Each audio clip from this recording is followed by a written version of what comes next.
This is the XBell 375. Somebody's gone early up the back there, big time. And Felix Rosenquist leads the field to green. It was one of the Maya Shank cars that went a little early. It was Elio Castro Neves. I think that might have been Alexander Rossi looking for a big jump. McLaughlin in that number 3 machine right on his gearbox. Great run off at turn 4, and he's going to try to make the outside move into 1. He does. McLaughlin to the lead, the championship leader out front. How about the move for Kyle Kirkwood? You guys have talked about it. He restarted 23rd, came up through the field, got into the top 10 in about 4 laps, and those 4 fresh Firestones helped a ton. Look at some of these moves this rookie is making on the racetrack. What happened between these two guys? Well, DeFrancesco's just starting to slide up a little bit mid-corner. Sato doesn't want to have to go any higher than he already is into the dust, into the marbles. And unfortunately, he was just forced up there. For Arrow McLaren SP, first up, Pato O'Ward hits his front left tyre changer. And that's not all to go wrong with the team, because his teammate also had misfortune. Felix Rosenquist skids through the box, needs to be pushed back. Kyle Kirkwood in that black AJ Foyt. Kirkwood loses it. The 14's in the wall. That amazing run has come to an end for the star rookie. He's up above Devlin DeFrancesco there, and yeah, he just has his right rear a little bit up in that darker track surface, not as much grip, and around it goes. You know, Townsend, at that point, you're really just a passenger. There's a big crash. 3 cars in the wall. DeFrancesco. One of the Meyer Shank cars is Elio involved. Castro Neves and Graham Rahal. This is what happened with Colton Herta a couple years ago with Scott Dixon. Exactly. Side by side. You see Castro Neves on the outside. Look at the yellow car on the left. Yeah, that's ill-advised. Ambitious move for sure. Rookie mistake. Scott McLaughlin restarts the field once again. Dixon in that bright orange and blue PNC Bank Honda looks to the inside and has to defend. Here goes Rinus VK. Up and around at Marcus Ericsson, wheel to wheel. Oh, the pass for the lead is happening. Joseph Newgarden into P1. We got a lead change. It is Rinus VK in the Ed Carpenter Racing Sonac Chevy to the front. That move was as smooth as Canadian maple. That was amazing going around the outside. Let's take a replay here. That was a sweet, sweet pass.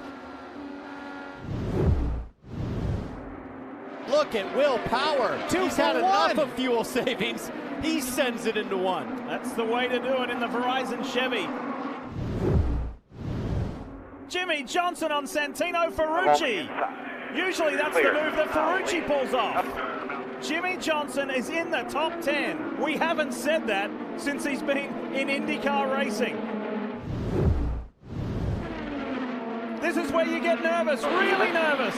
Little wiggle from Marcus Ericsson. He had to crack the throttle, so he lost a bit of that momentum, but they are still wheel to wheel into turn 3, but advantage goes to Joseph Newgarden.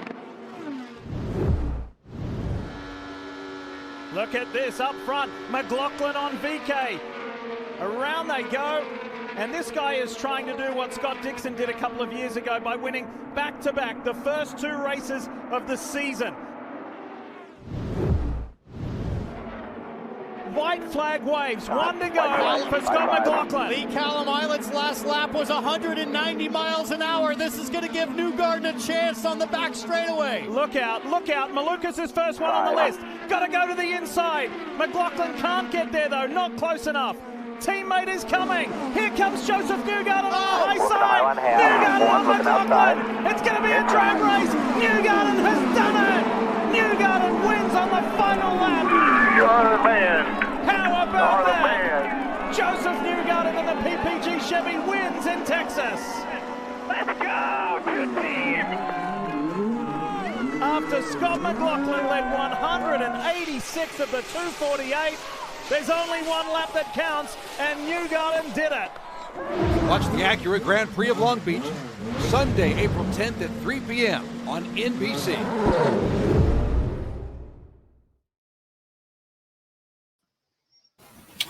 And with that, Welcome to episode number 19 of the Push to Pass podcast. I am Derik Vance, as always, sitting in here with me. It's been a few weeks since we've been on the air, but Josh Roberts is here with us. And Josh, right before the open there, we had highlights of the 2022 Expel 375 there from the Texas Motor Speedway. What a thrilling finish there, as you see Scott McLaughlin just edging out, Joseph Newgarden rather, just edging out Scott McLaughlin for the win there.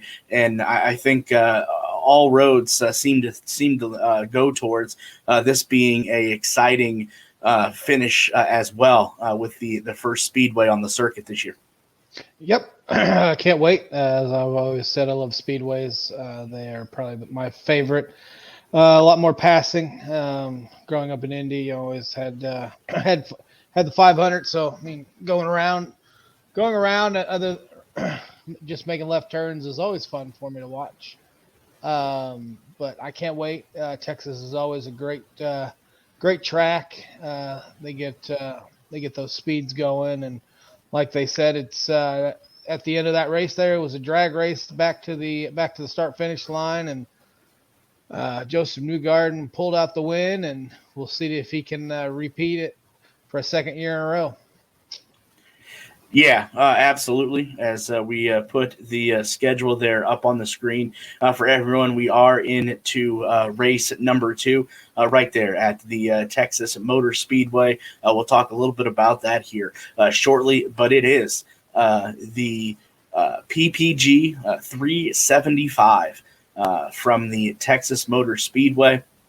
And if you are a little bit unfamiliar with what the Texas Motor Speedway has, well, we will throw first we'll get to the track map that you see is up.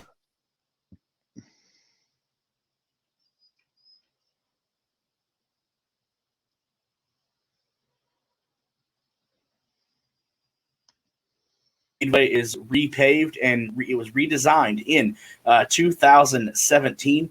The Texas Motor Speedway features 20 degrees of banking in turns 1 and 2 and 24 degrees of banking in turns 3 and 4.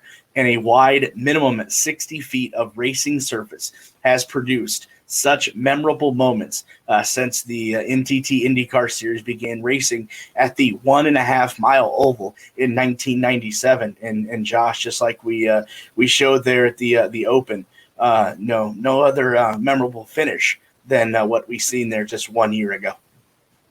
Oh yeah, that was a really memorable finish coming to the end.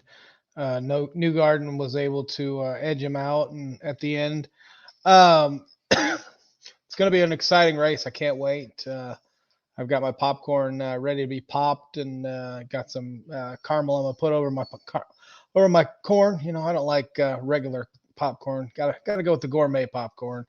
But I think it's going to be a great race.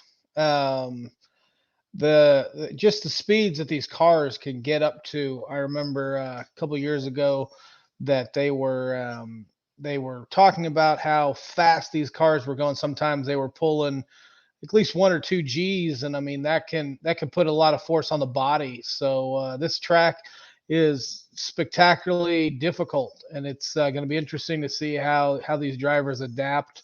And especially, I know it's only early spring, but I can imagine down there in Texas, it's going to be quite hot. Yeah, it is going to be interesting to see the speed that these guys and gals are going to be able to pull in. Because we talked about last year's winner, Joseph Newgarden. You talk about speed. His average lap speed was 165 miles an hour. So it's going to be interesting to see, like you said, if he will be able to replicate that. Let's take a look at the schedule here this weekend for the NTT IndyCar Series, the PPG 375 from the Texas Motor Speedway. Things kick off on Saturday, April 1st between for an hour practice between 9 a.m. to 10 a.m. And then in about 2 hours and 15 minutes later, it's qualification. So you get that first hour's worth of practice in, and then you have about 2 hours and 15 minutes, give or take, to make those last-minute tweaks there on your machine before it is time to go to qualifications. What you see are going to last about an hour from 12:15 to 1:15.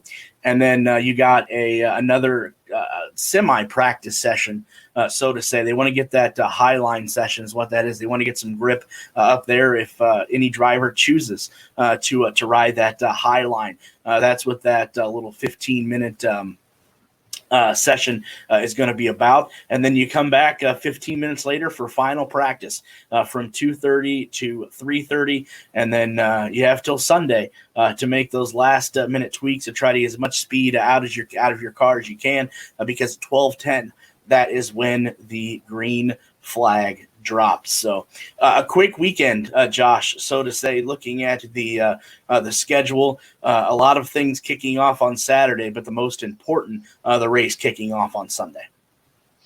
Yep. Those practices are definitely going to be vital to figuring out the handling of the cars. I also was made aware today that the NASCAR trucks are going to be there on Saturday, so that's going to I don't know if the tires are the same compound as what the IndyCar uses, but that could be interesting to see those trucks put some more rubber down to give it a little bit more grip, especially with the race going on at noon. It's going to the high noon, the sun's going to be up as high as it is, and it's going to be the hottest of the day. So how well are those tires going to stick?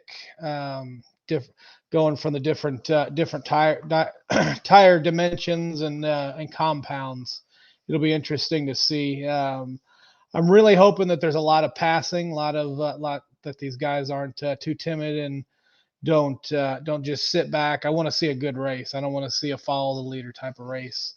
I don't know about you, Derik, but I love me some passing. Well, I love going when they go 3 wide and going through that turn.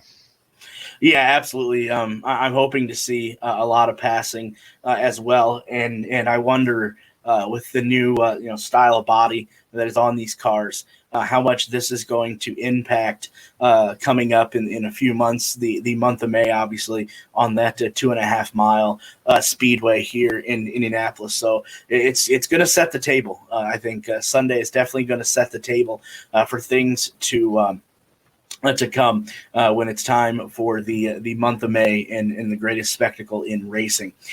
Just looking at a couple past winners, Josh, as we mentioned last year, Joseph Newgarden. And then in 2021, believe it or not, they had 2 races in Texas. Scott Dixon and Pato Award respectively won that.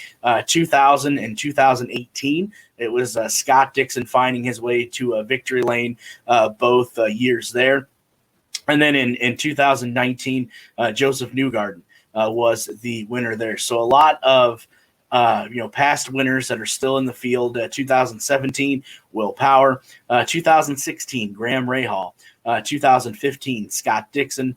2014, Ed Carpenter. 2013, Elio Castroneves. So definitely a lot of past winners in the field that are going to be making this race on Sunday as well. And before we get into anything else, let's hear from some of those drivers that are going to be participating in this weekend's race, previewing the Texas Motor Speedway. All right, everyone. We are going to Texas, which is the next race. Really excited. That place brings me a lot of good memories. We won there a lot of times, and we're going back. Unfortunately, last year wasn't a good one. However, we know we can do better, and we really bet our chips on this one. So looking forward to Texas, and hopefully we can get another win.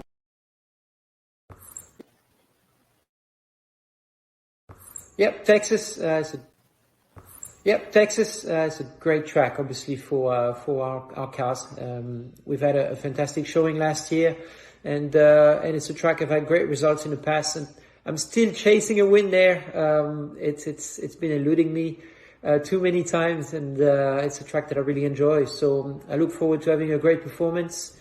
Tire degradation is going to be a massive game, and last year was it was quite important. But this year we have a new aero package from IndyCar with a bit more downforce, which should help tires hold on longer and also the pack to be a bit more together. So that's going to be an interesting race.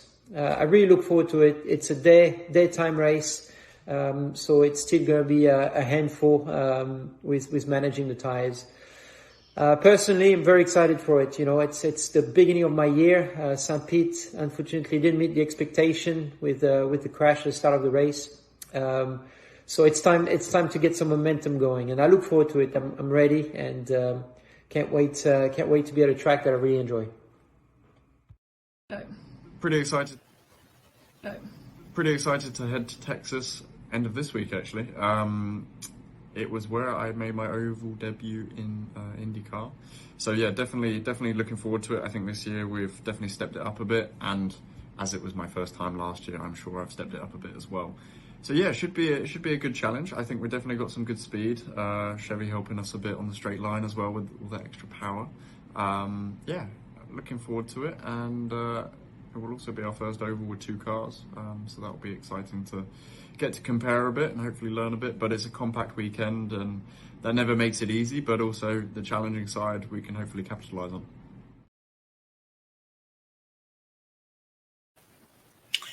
Thanks to both Meyer-Shank drivers, Elio Castroneves and Simon Pagenaud, and then right there at the end, Callum Ilott, all giving their 2 cents, so to say, as to what they're looking forward to when it comes to Texas this weekend. And Josh, just looking at some of the drivers that I think are going to have a real good chance in this race on Sunday, and obviously later on in the show, Mike will handicap some of those drivers that he thinks in the betting world that are going to have a great shot at winning this race. You look back historically, we just talked about it there. Joseph Newgarden, you obviously can't count out any of the Team Penske guys, if it's Joseph Newgarden, Scott McLaughlin, or the reigning defending champion in Will Power. Also, I think Scott Dixon is going to be a player here as well. And then you can't count out 2 weeks ago, winner Marcus Ericsson as well. So there's a lot of cars I think that are capable of winning this race this weekend. And then one more I'm keeping my eye on. We talked about this driver at the beginning of the year as potentially not only a 500 champion, but a series champion in Pato O'Ward as well. Yep, my fondness for Pato. I think he's a great young up-and-coming driver. He's definitely got the chops to be able to win this. Not picking him this week. I think he'll have at least a top 5 finish. But I'm gonna go with someone new this week. I don't know who, but I think we're gonna have a driver that is relatively new. Maybe his second or third year in the NTT IndyCar series. I think they're going to win it this week. I think there's going to be a lot of hard-fought battles. I think there will be one large crash that takes out about 4 or 5 cars that thins it out. But I'm hoping that there's a new winner this week. I always like seeing young up-and-coming drivers be able to come out there. One driver I'm hoping can get at least a top 10 finish is Stingray. Stingray is a great driver, up and coming, and he's going to I think he's going to shock a lot of people this weekend. I think he's going to get a top 10. That is a interesting pick indeed. If you remember, I think before you came on last year, we had the opportunity to talk to Stingray Robb. So yes, that is somebody to watch out for as well. And I think another rookie that's going to try to redeem himself a little bit. I think he was the talk of the race a little bit, and I think it comes to the split-second decision that he made there in St. Pete, and I think he's going to want to redeem himself for that. So I want to keep my eye on Benjamin Peterson as well. I think he's got a lot to prove. I think that first race was a fluke for him, and then the crash that he ultimately caused, hitting the car that he did, Devlin DeFrancesca, and sending him completely in the air. I think that's going to be something that Benjamin Peterson is going to try to redeem himself on this Sunday in Texas. Yep, I think he'll probably try to drive a little bit more safer this time. The one thing that I know that I think with the ovals, you're not going to have as many cars in the first turn trying to dive down there to try to get position. In the race a couple weeks ago, it was the first race back and everyone was antsy and they just were like, I gotta get there right now. And they just forgot that, like I said, it's not a sprint, it's a marathon. Just because you don't lead lap number 1 or you're in, let's say P12 going after the first 3 or 4 laps doesn't mean anything. You are always one turn, driver losing control and taking out half the field to where you gain 5 or 6 spots and you're right up there contending for the win. So I think, and I'm hoping that DeFrancesco can have a better weekend this week.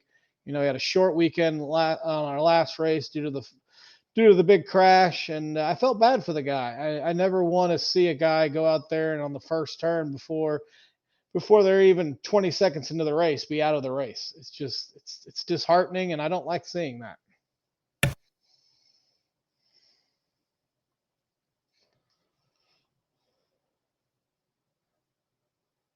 Having some technical issues. Derik, I can't hear you. Here, let's try that again. But I hit the mute button on this, forgot to unmute it. But I'm absolutely right there with you. It's disheartening, like you said, for a team and a driver to put in as much work as they did in the off season, getting ready for this season, specifically St. Pete, and then having your race taken out within the first 5 minutes or so of the race. So yes, definitely hoping that Benjamin Peterson and all of the other cars that were in a wreck, no fault of their own, have a better show this coming Sunday in Texas.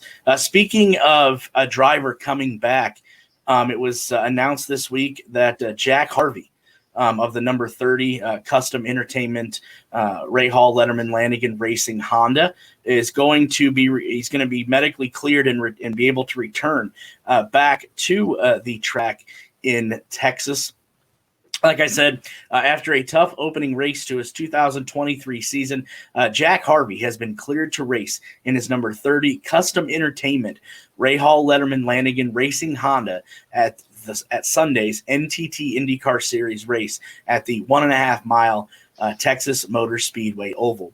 The Britain native was involved in a heavy crash at the opening season race at St. Petersburg that wasn't anything of his making. He was taken to a local hospital for evaluation before being released soon after the event's completion. Suffering injuries to one of his arms, Harvey was not cleared to participate in recent private testing at Barber Motorsports Park, but the April 1st and 2nd race at Texas Motor Speedway on the horizon, the series medical staff asserted that the Ray Hall Letterman Lanigan driver assessed the Ray Hall Letterman Lanigan driver and gave him the green light to compete at round 2. Quote, I have been medically cleared to resume activities on the track, Harvey said. It's been an interesting couple weeks since St. Petersburg itself, so it's really great news heading into the weekend. And that just means that we can really focus on getting ready for Texas and then the other races coming up after that. but I really appreciate everyone's concern and support. And yeah, looking forward to being out on the track again as quickly as we can and having a great weekend in Texas. This is Harvey's second season with the team, and he hopes to be able to participate in his first Texas race for Ray Hall Letterman Lanigan Racing after crashing and suffering a concussion during practice at last year's event. So, Josh, definitely glad to see Jack Harvey back behind the wheel of that number 30 custom entertainment for Ray Hall Letterman Lanigan Racing. Oh yeah, most definitely. I can't wait to see Jack out there racing his butt off. Some bad injuries, just some bad luck. Just like we were talking about, DeFrancesco had some bad luck, but not being able to be in the car for a little while, especially preparing for Texas, it had to have been hard. And I'm excited he's going to be back. Don't ever want to see anybody get hurt to where they can't be able to function in doing their day job, as to speak. If you can call what they do a day job, it's more like it's a lifestyle. It's what they do. But I hate seeing people get hurt, and it's a good thing. I can't wait to see. I'll be rooting for him to finish pretty high this coming weekend. Yeah, that's definitely someone else, I think, to keep your eye on. He's got his batteries refreshed a little bit there, so to say. And like I said, glad to see Jack be able to get back to doing what he enjoys, obviously, and that is behind the wheel of a NTT Indy car. We're supposed to be having Shannon Scott joining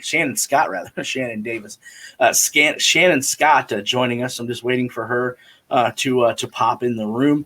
But before she does that, let's take a look at and talk about, Josh, some of these sponsors that make it possible here for the Push to Pass podcast to do some of the things that they are able to do. First and foremost, huge thank you to Always Ready 1776. If you're looking for great apparel, headwear, and anything else patriotic, remember, go check out alwaysready1776.com. And if you use our promo code, Push to Pass at checkout, you will receive 10% off of your order. alwaysready1776.com. Also, a huge thank you to Get 'em Associates Incorporated for all your design and remodeling contractor needs. It's Get 'em Associates. Remember, again, as we just mentioned, use the promo code Push to Pass for $250 off any design service. That is Get 'em Associates for all your design, build, and remodel needs. It's getem.com. So definitely thank both of them for being sponsors of this great show that is rolling to 19 episodes now. Definitely looking forward to some huge things that we have, Josh, coming down the pike from being able to cover some upcoming races and getting some great content and interviews for all of our listeners. Shannon should be joining us here very shortly, and then Mike from Bet Indy or Burnout Bets as well. He'll be joining us. But is there anything, Josh, before Shannon joins us here, that we've been reluctantly not to cover the last couple weeks since we were together last for St. Petersburg? Not that I can think of. I do want to thank our sponsors for sponsoring the show. If you go on the apparel website, there's some great hats and a couple T-shirts I've ordered that are on their way. Hopefully, I'll have them by the time the next show airs. Give our sponsors a little bit of pub out there, and I could always use some remodeling in the house. So get them and Associates will be first. Will be the first people I call if I need to remodel anything. Just excited. Like you said, coming up, we got a couple races before we get to Indy, but Indy's going to be a good time. First time I'll be able to go to the race and cover it as a quote unquote journalist. But I'm excited to see that. Excited to see behind the scenes of how some of the stuff works. I think we're a little over 100 days, maybe less, for out from the race. Then also there's a couple more races that we're hoping to get to this year: the Detroit race and the Nashville race, and quite possibly one or two other ones. But I'm excited. The season's starting to ramp up. We've got some great guests coming on in the next couple shows that are exciting to do. And one of the shows in May I will be doing remotely from another area. Then you won't see this great gather sign that's right here to my back. But we'll see how it goes. Yeah, just to touch on a few points there that Josh made. We are scheduled to be able to cover all three IMS races, the 2 road course races, and obviously the Indianapolis 500 just turned in our credential application for that today. And then also, too, we're also looking to not only attend Detroit, which is the next weekend there, after the Indianapolis 500, but we're also looking down the road, close to August, where we like to go down to Nashville. So definitely a lot on our plates, and we absolutely love being able to bring you, the viewer, content that you cannot find anywhere else. So stay tuned not only to this podcast, but the social media site's website for any breaking news that comes from IndyCar. Speaking, Josh, of news, let's get to some news headlines, shall we? First and foremost, we found out last week.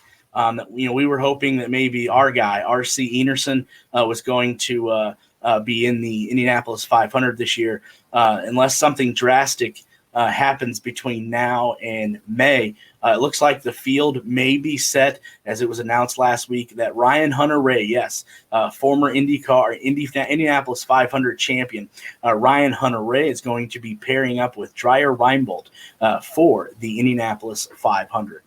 A familiar name will be driving in the 107th edition of the Indianapolis 500. Ryan Hunter-Reay has signed to drive for Dreyer Reinbold Racing.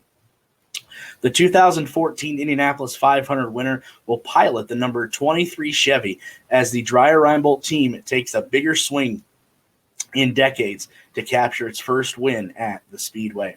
Ryan Hunter-Reay will be reunited with Stephen Wilson, driver of the number 24 Dreyer Reinbold Chevrolet, after they were teammates at Andretti Autosport in 2018 and 2021, respectively. Quote, "I am thrilled to have Ryan Hunter-Reay join our lineup for the 2023 Indianapolis 500, said Dennis Reinbold. Ryan is a proven winner at the Speedway, winning in 2014, and is a tremendously talented driver who is a great addition to our team for this year's 500. For the 2012 IndyCar Series champion, making a return to one of the series' heralded challenging team is a throwback to his early days in Champ Car racing. I've been eager to share this news for quite some time," Hunter-Reay said. "This partnership with Dreyer Reinbold Racing presents a unique opportunity for me, and I cannot wait to get back to the track at IMS. I feel laser-focused and energized. The Indianapolis 500 just isn't a motor race for me. It is a way of life. I was incredibly attached to the fact that Dreyer Reinbold Racing is a streamlined program that puts all of its energy into the month of May. I guess you can say I'm going back to my roots, considering how I started my IndyCar career with similar teams that took flight to bigger efforts and won. If you look at Dreyer Reinbold's record at Indy and its impressive recent results, the pool of talented engineers and crew, it's a perfect fit. Dennis Reinbold embodies everything the Indianapolis 500 is about. He is, without doubt, one of the Indianapolis 500's most passionate entrants. I look forward to working with him, the entire team, and my teammate, Stephen Wilson." So, Josh, I think having Ryan Hunter-Reay back in a ride for the Indianapolis 500 and filling that field now to 33 drivers is something everybody that is a fan of not only IMS but the Indianapolis 500 wants to see. Oh yeah, can't wait to see Ryan out there. He's a great driver, and like you said, he's a former champion. Always chasing a win at Indy. I mean, that's the ultimate goal of any IndyCar driver, I would imagine, is to go out there and win the Indy 500, and for him to get another chance, it's going to be fun.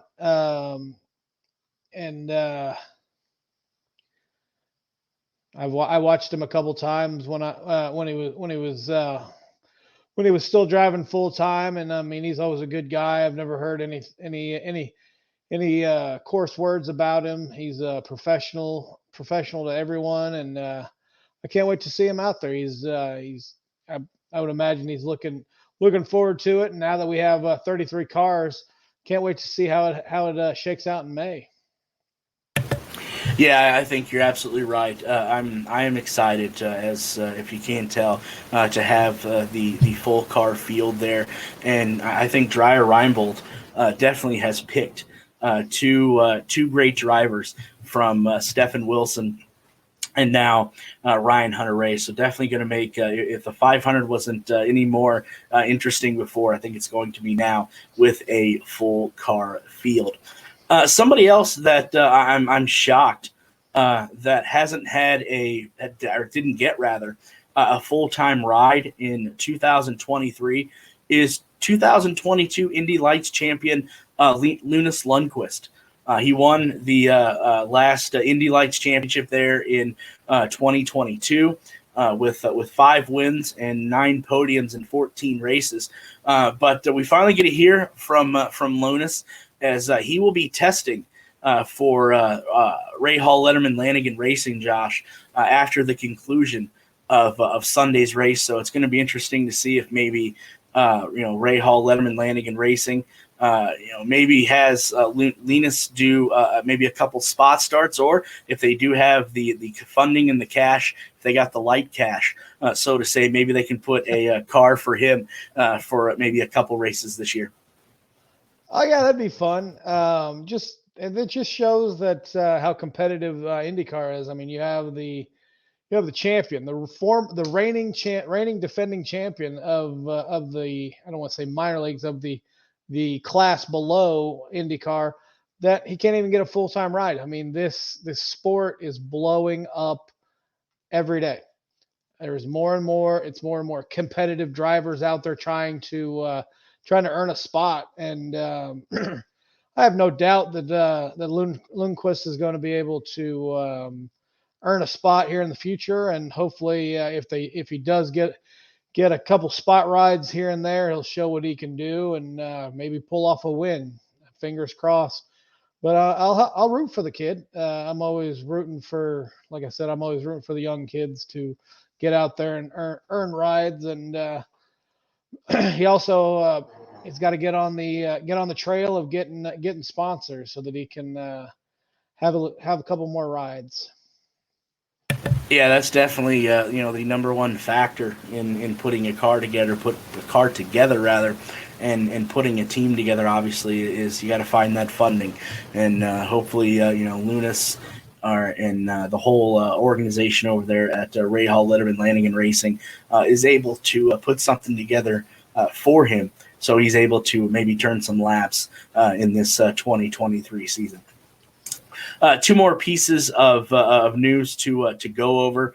I know I pointed this out to you today, but it was nice to see that the NTT Data Services and IndyCar have agreed to a multi-year deal. This coming a few days ago, that NTT a leading global technology and business solutions provider, and NTT Data have extended their entitlement partnership with IndyCar, North America's premium open-wheel motorsport series, through a multi-year agreement that also includes official technology partner status. So NTT, if you don't know, has been on the Indy Series since 2019, and it looks like they will continue, obviously, that capacity with this multi-year extension that goes into effect into the 2024 season. So, Josh, we talk a lot on here about the IndyCar, branding themselves, getting their name out there, and I think being able to hammer down an extension like they have with NTT and NTT Data Services is definitely a step in the right direction for that. Oh, definitely. Stability. That's the name of the game.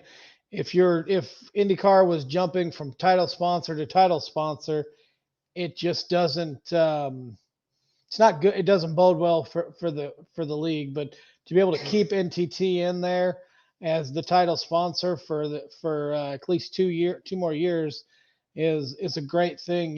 Whenever you think of NASCAR, you think of the old time. It was Winston. It was Winston, or there was the Bush series. Because they were sponsored by Winston cigarettes or Bush beer, and that was synonymous with NASCAR. This hopefully we can get it to where NTT becomes synonymous with IndyCar, and for years to come, that it helps both NTT build their brand, and it also helps IndyCar. But stability. If you can keep a sponsor for years on end, it's the best thing for both sides.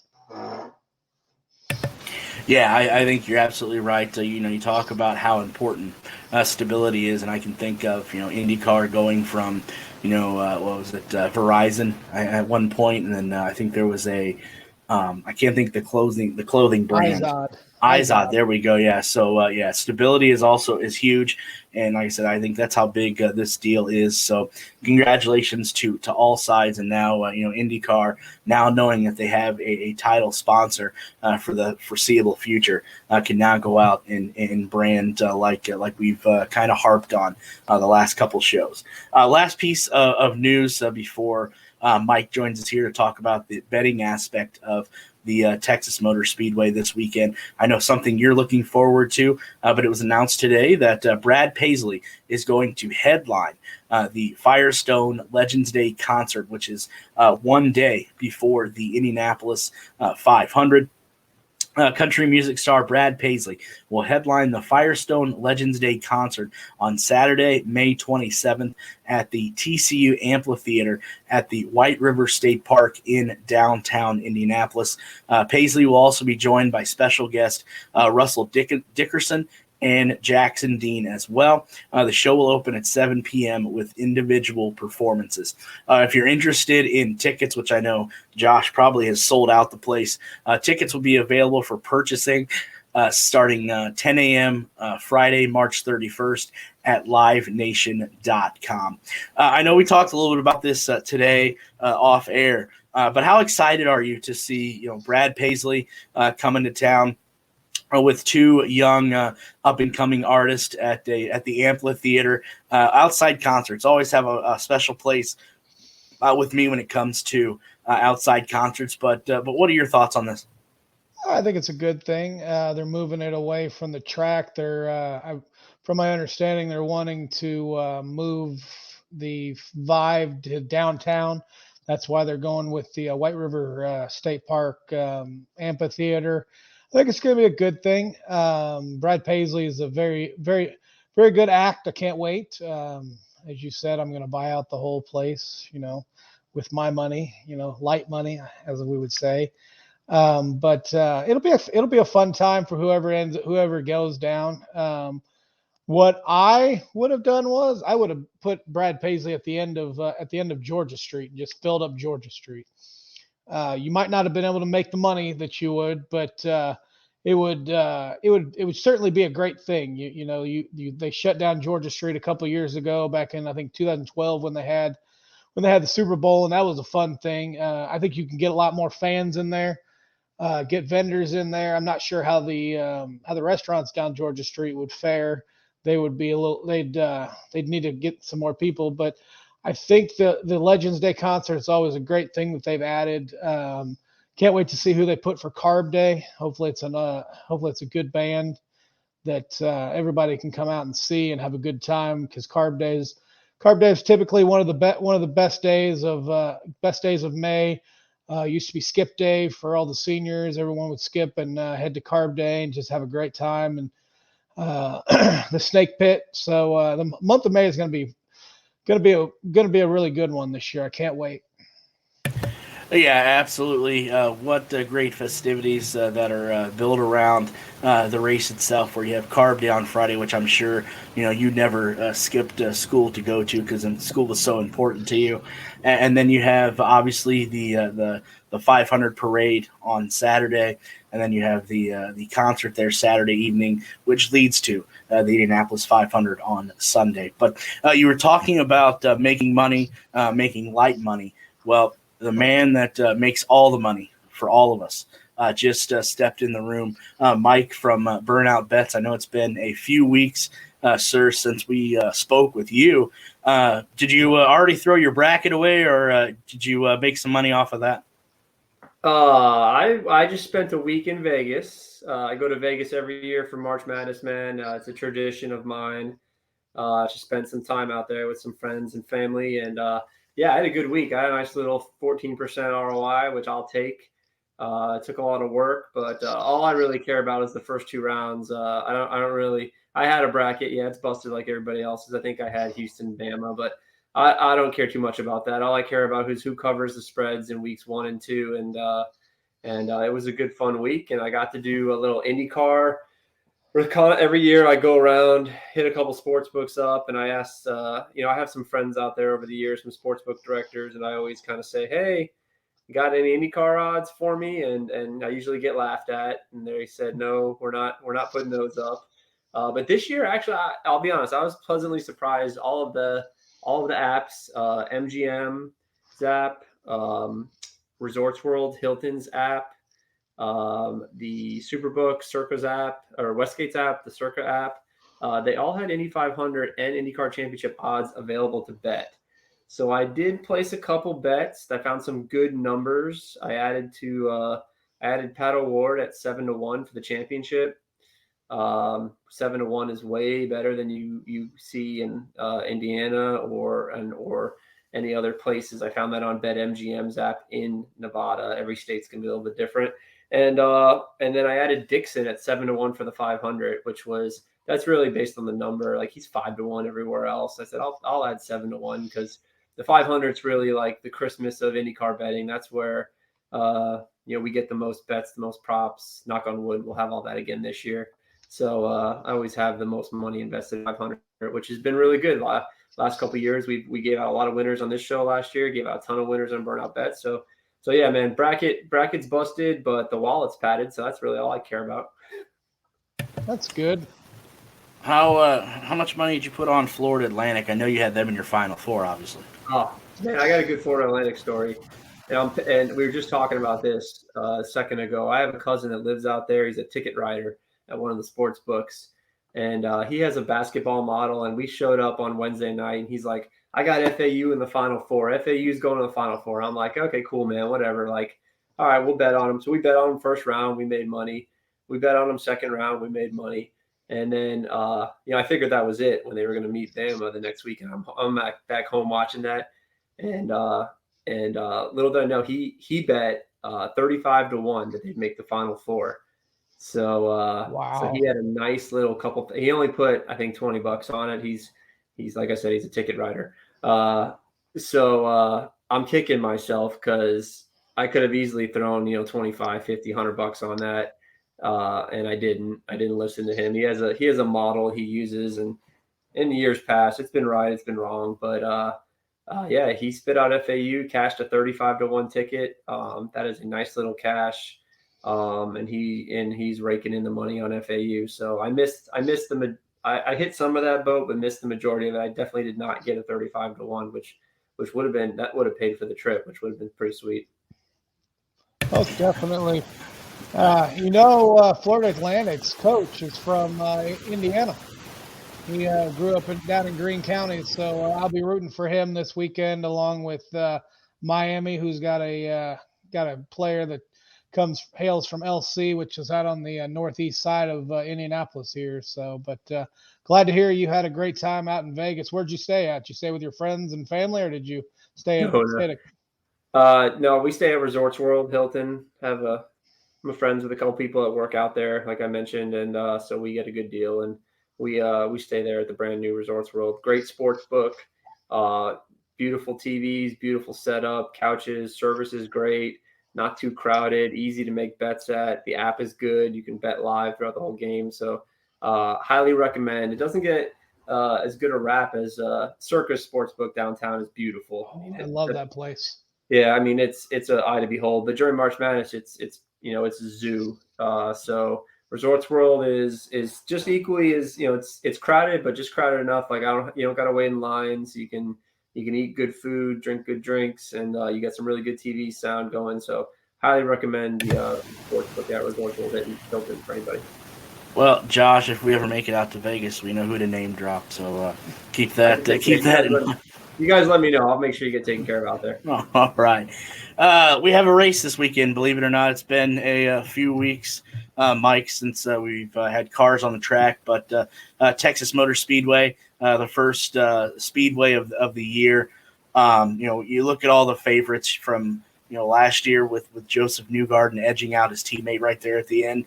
Scott Dixon, Pato Award. What are some of your thoughts? I know, we talked a little bit today that the lines haven't came out yet, and I said, damn those bookies. But, who are some of the people that you're keeping your eye on this week?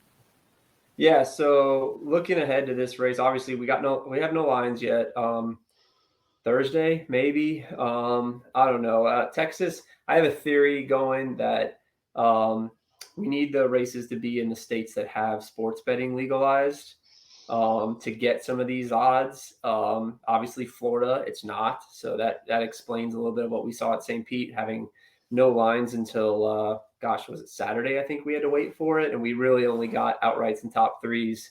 No matchups, no top fives, none of that stuff, no props, besides like odd even card number. But so I think we're probably not going to see odds again until Friday, Saturday. But looking back on what we saw last year, I mean, for me, handicapping this race, I think it's pretty. I got my biggest eye is on Pato Award. I don't know the exact stat. If you check out Burnout Sports on Twitter, Tony tweeted it out on Award's got some seriously good history on ovals as far as his finishes go. He was the only guy I think that it's going to contend with Penske. So I think it's either you're either betting any three of the Penske cars. I'd probably pick the two at the longest odds. So if Newgarden was the favorite, I'd bet Scott and Will. If Scott's the favorite, I'd bet Newgarden and Will, and probably pair it up with Pato. And that's probably my betting card right then and there. I don't know. I still have some more research to do. I haven't looked at all the stats, and I just saw something out from Eric Smith talking about how NASCAR trucks are going to be there and the rubber might be a problem. I didn't know that till about a minute ago. So look, I guarantee you the sports books don't know that. If I was included on it, I guarantee you the sports books aren't paying attention. So if that's going to make a difference, keep an eye out, keep an ear out. I'm sure it'll be talked about on social media. I'm sure the drivers will be having conversations about it. So I'll take that information, use it to my advantage if it's something that we can capitalize on. Maybe if somebody's got a better idea on tire management, and maybe look at some past races on guys that have done that. But, Joseph's probably the favorite, followed by McLaughlin, maybe then Award, then probably Power, then Dixon. That's my guess on the betting board. But yeah, to me, it's Award and Penske cars. That's what I'll probably be betting on the field. Yeah, I think that's the consensus that me and Josh came to is how can you bet against Penske and the success that Pato Award has had lately, and someone else I think that may have a little bit of success on Sunday, Scott Dixon. Look at his track record at Texas, but one person you left out that I think is on a little bit of a roll. Obviously, winner of the 500. And then winner at St. Pete, Marcus Ericsson. Do you think he's going to, maybe backtrack a little bit on this super speedway, or is he going to continue to roll like he did at the 500? Yeah, I hope so, because I have a big bet on him not winning two races, and that's not off to a good start. But it ain't over till it's over. So I don't know. I'm probably biased. I'm not the best. I did see that, he did have a nice race last year at Texas. I expect him to be up there as well again. But Yeah, I mean, I don't know. I'll have to decide how big his number is. I might fade, or I might bet that just to kind of cover myself on my under two wins now that he's already got one, which I wasn't planning on having to do at all this year.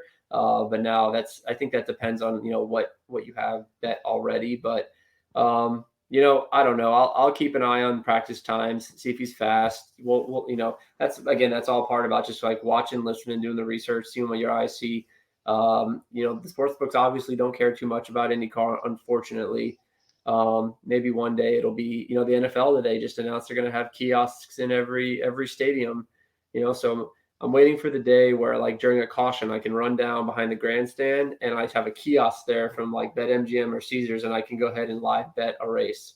We're probably all like old geezers by the time that happens, and our kids are going to be doing it, so Ericsson, I don't know. We'll see. I'll watch, and that's kind of just a hedge against my other bet. Mike, next time I see the captain out at IMS, I'll mention that to him and see how far that gets. But I was trying to twist the arm of a couple of let's just call them higher ups at IMS at St. Pete that I ran into with Tony, and they're interested, but I don't know. It's going to have to come from probably Mr. Penske himself. All right. Well, like I said, I'll pull my weight, and next time I run into the captain, I'll mention that to him. But Josh talked about one of the rookies that he's going to be keeping his eye on Sunday, Stingray Robb. I think one of the coolest names in racing. What's your thought on the rookie class this year? How are they going to stack up? Potentially being maybe their first time at Texas. Always fade all rookies on super speedways is my credo when it comes to betting. So if I get any sort of matchup, like it's like gold. I made some of my biggest bets I've ever won.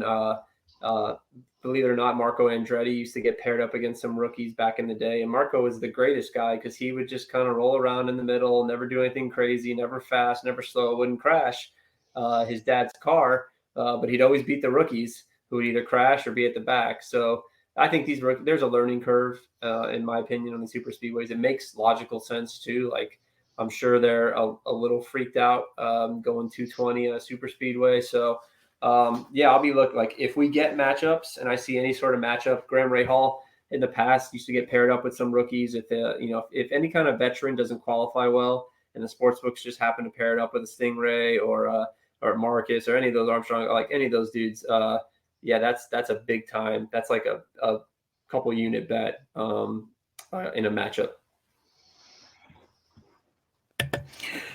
Josh, anything you want to bring here for betting this weekend? I'll be betting this weekend. I'll try to find as best odds as I can. You're the man.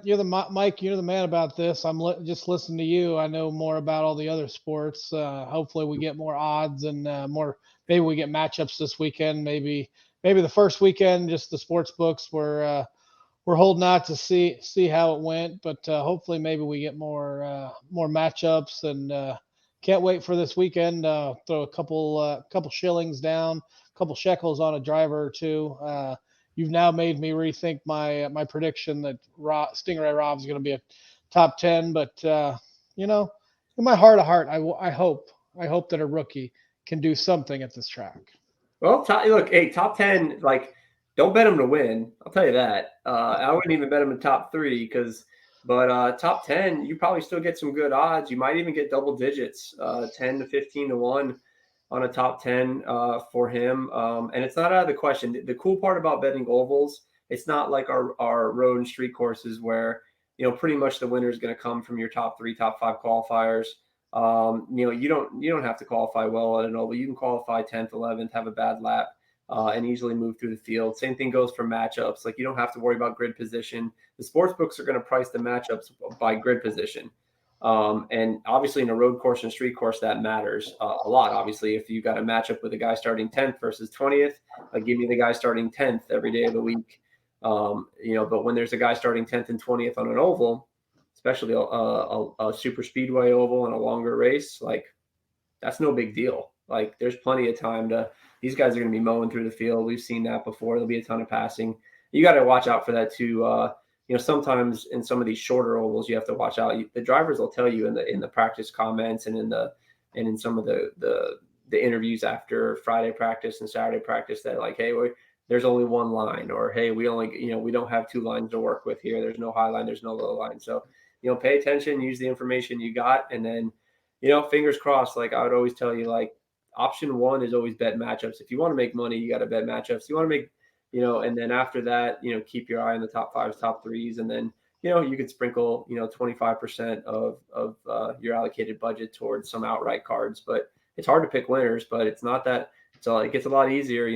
I made most of my IndyCar money betting Scott Dixon top threes for the last 10 years. So, and probably another weekend here, I'll do it again. Do you think the trucks racing there the night before is going to affect the drivers that much? They're going to go out and have practice, and then those trucks are going to go out there and tear up that track a little bit, driving around, which I think is kind of weird that there's a NASCAR event happening on the same track as an IndyCar. I know it happens here in Indy. It happened last year and maybe the last 2 years, but just for the trucks to be there and the IndyCar, that just sounds weird. Yeah, it does sound weird. I'm with you. Honestly, I didn't even know about that till a little while ago. I was doing when I was checking sportsbook odds, trying to see if we had any numbers before coming on the Push to Pass podcast here. But maybe that's where we have an advantage. Like I guarantee you, the traders that are setting the lines for the IndyCar race are not paying attention to the fact that there are trucks running Goodyear rubber versus the IndyCar Firestone rubber. They don't know that. They're just trying to set some numbers so they don't get crushed and get taken to the house on an IndyCar race, which they're going to have low limits anyways. But so we can use that to our advantage. So I have no idea if it's going to make a difference. Dixon kind of just said on in a video I watched a second ago that he did say it could be a concern, that they'll have to wait and see, and it can get a little dicey out there. So if all of a sudden we see a couple cars in the wall in practice, like that's a red flag, and that would change the way I decide to bet the race. Based on what we see in Friday and Saturday going into Sunday.